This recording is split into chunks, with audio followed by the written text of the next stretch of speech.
Les addictions de Pierre Palmade ont toujours été un problème pour lui, mais également aussi pour ses proches. Alors qu'il est au cœur de plusieurs affaires judiciaires à la suite d'un accident provoqué par sa consommation de stupéfiants, l'humoriste est conscient des difficultés que ces addictions peuvent provoquer dans sa vie mais aussi dans celle des gens qui le côtoient, contraints de trouver des solutions pour pouvoir travailler avec lui ou vivre à ses côtés. Dans son autobiographie parue en 2019 aux éditions HarperCollins et intitulée « Dites à mon père que je suis célèbre », l'humoriste avait notamment révélé comment Muriel Robin, avec qui il a collaboré durant de nombreuses années, se débrouillait pour réussir à l'éloigner de ses démons lorsqu'ils devaient travailler ensemble. « Je suis toujours à jeun lorsque j'écris, surtout pour écrire du drôle, je dois être réceptif à ce qui m'entoure pour avoir les bonnes idées et la bonne inspiration », avait-il expliqué. Muriel le sait et pour me tenir loin des tentations de bringue, elle m'entraîne au soleil, à l'île Maurice, pour écrire. Ils se sont aimés.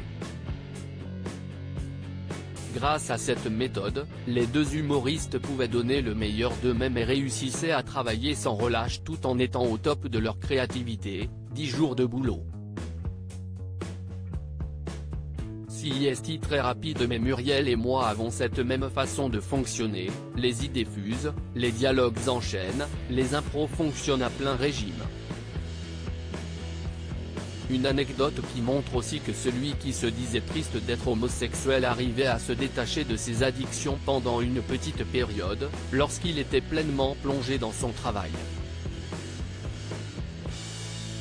Pierre Palmade, Muriel Robin, Michel Larocque, Véronique Sanson. Les femmes de sa vie et Muriel Robin, l'accident de Pierre Palmade, la fois de trop ?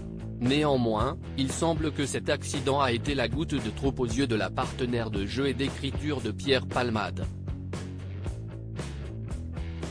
Au départ très inquiète pour son ami lorsqu'elle a su pour sa collision avec d'autres véhicules, son attitude a par la suite radicalement changé après avoir appris qu'il était responsable de l'accident et qu'il était au volant sous l'emprise des stupéfiants, provoquant la perte de grossesse d'une femme enceinte de 7 mois ainsi que les multiples blessures d'un homme de 40 ans et de son fils de 6 ans. Un proche a même confié auprès de nos confrères de Paris Match qu'elle voyait l'humoriste désormais comme un assassin. Depuis, les liens semblent rompus entre les deux artistes. Crédit photo, Coadic Guirec.